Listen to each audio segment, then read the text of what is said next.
The race in Baku was a little bit disappointing for Mercedes fans and the team, as many thought they would be heading into Baku with more pace after they showed good form in Australia. However, in today's video, Toto Wolff reveals why the W14 underperformed in Baku, and on top of that, he has issued a warning to Mercedes fans ahead of upcoming major Mercedes upgrades that have been planned for the W14. This is one you don't want to miss, guys, so let's dive straight into the video. All in all, Baku was a little bit of an underwhelming race for Mercedes and the majority of the grid, and following a setback during the safety car period, all Lewis Hamilton managed to bounce back to was 6th place, which involved passing his teammate George Russell shortly after the race resumed. And with the limited overtaking opportunities in the latter half of the race, Hamilton's progress stalled as we saw him constantly get within DRS range of Carlos Sainz, but was unable to make the move for 5th. The Mercedes of George Russell found itself trailing behind the top 4 teams and ultimately opted for a pit stop to switch to soft tyres late in the race to pinch the fastest lap point from the dominant Red Bull drivers. And now that the dust has settled, Wolff has gone more in depth as to where the silver arrows went wrong, whilst also providing more understanding in regards to the lack of action during the race. I think after a race weekend like this, we mustn't talk it down overall and say that it's the wrong direction and we need to change completely. It is more about understanding why it wasn't entertaining and revisit it. And you have 2 cars that are sailing off into the sunset on merit, then there's a 22-second gap. I wouldn't know today between Aston Martin, Ferrari and us who is quicker, because you're stuck where you're stuck, and then that's pretty much it. Between Leclerc, Alonso and Aston Martins, the Ferraris and the Mercedes, they were probably all the same in free air.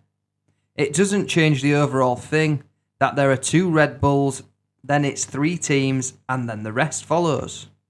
In regards to the lack of performance from the W14, Wolff has blamed the early Parc Fermé rules, which were in place from after the one and only practice session of the race weekend on Friday, giving the teams just one opportunity to nail a setup for the whole race weekend, and when asked how far away from an optimal setup the W14 was, Wolff was quoted as saying, "Very far away. I think we headed in a very sub-optimum setup decision. In FP1, we realised it was too late, and the car went into Parc Fermé. It's the same for everybody. Everybody's rolling the dice, and when whoever got it right, got it right." Now, as many Mercedes fans already know, the W14 is due some major upgrades for the Imola Grand Prix weekend, which will see the W14 taking on a completely new look, one that we can assume will be sporting bigger side pods like other cars on the grid. Fans have been eagerly awaiting the arrival of these new upgrades, with the expectation that it will help narrow the gap to Red Bull and pull them further clear from Ferrari and Aston Martin. However, Wolff has emphasised that these enhancements are not a cure-all for their challengers. The target for the upgrades is Imola, but I need to manage everybody's expectations. We are talking so much about the upgrade, but we are not going to put it down on the track and drive circles around Red Bull. As we know, in Baku, Mercedes' difficulties were apparent as they trailed significantly behind Red Bull.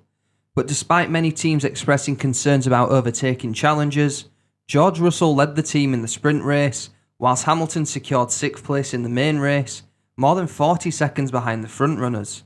These outcomes have presented Mercedes with a formidable challenge in their pursuit of regaining the championship titles. Over 40 racing laps, that's half a second a lap. At least we saw that Red Bull were pushing today, but half a second is quite a long way to go. We either have to do a better job, all of us together, to catch them up or change the regulations, and I think we should be doing the second. We have to win on merit, and that means being more clever. So Wolff has definitely given us all a little bit of a reality check, but I don't think anyone would be expecting a silver bullet straight out of the gates in Imola. But as for the new sprint race weekend style, I do think there should be some easing of the Parc Fermé rules, which will allow teams to make setup changes up until the main race on Sunday. But what do you think? Let me know your thoughts in the comments below. But that's going to be the video from me today, guys. Remember to like and subscribe if you enjoyed today's content. And until the next time, bye bye.